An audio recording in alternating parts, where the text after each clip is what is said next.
The cost of lies. Lying is one of the most expensive things you can do energetically. I'm not talking about big criminal lies. I'm talking about the social lubricant lies. Saying yes when you mean no. Saying I'm fine when you're dying inside.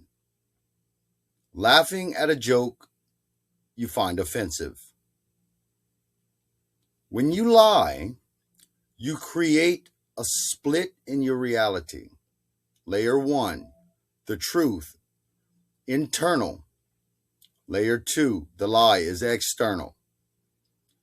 You now have to spend energy every second to maintain the distance between these two layers. You have to remember the lie. You have to suppress the truth. This creates internal friction. Radical honesty is an energy conversion strategy. When you tell the truth, you don't have to remember anything. You don't have to maintain a mask. Your internal state matches your external state.